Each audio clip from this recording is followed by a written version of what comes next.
Let's see what's going on X today. Oh boy, all the poll results are in. Cows.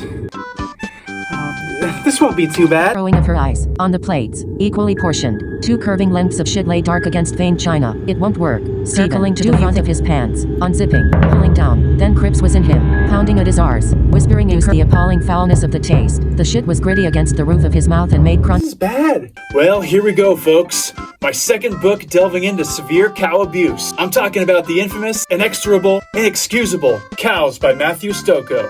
Meet Stephen, a 7'1" man-child living with his mother, lovingly known as the Hag Beast. Together they engage in unusual bonding rituals, like feeding each other poison, crippling their small dog named Dog, and engaging in shit-eating contests. For those of you who haven't caught on, let me tell you, this book is disgusting on all fronts, and is a staple in the extreme horror community for good reasons, with stomach-turning moments regarding feces, doing gross shit to animals, doing gross shit to friends and family, horrible dismemberment, and terrible eating choices. This book is a lot to handle, people, and by all measure, should not be an enjoyable read. With that said, as dark and revolting as the story is, I actually kind of had a good time with it. I was introduced to Cows by another YouTuber named Pugzer. He posted a comprehensive review of Cows where he basically spoiled the entire story. And with that, I said to myself, hey Meltmaster, I think I really should give this story a try. I understand Pugzer's video got taken down by Matthew, or the publishers, which really sucks for us content creators, and makes us think twice about spotlighting certain content and authors. But this mega spoiler review gave me the hubris to attempt this read. When reading Cows, I couldn't help but feel like I was reading something by Cormac McCarthy, one of my favorite authors of all time. The man who wrote Blood Meridian, No Country for Old Men, and its chilling sequel, Sugar Discovers the Prostate. Stokoe is just a whole lot grosser.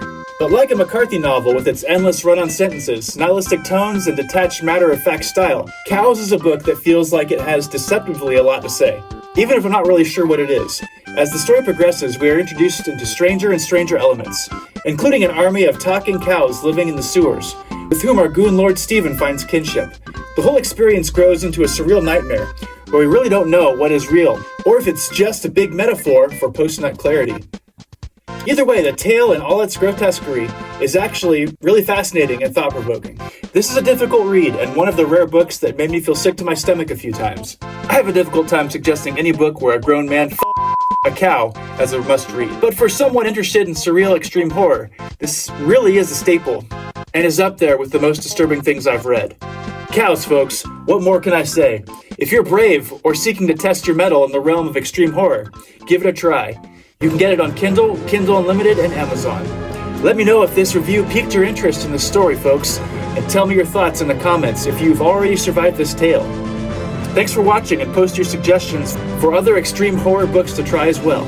Until next time. Bag, like some obscene mating bird. The force of her first retch blew snot into the air, but it didn't part her lips. She lurched against the table. He bent over the third cow before he killed it. Dimly, at his side, he was aware of Cripps wanking. Aware how she must be damaging herself to compete with him. Then she couldn't hold it any longer and puked onto her plate in a screeching explosive torrent.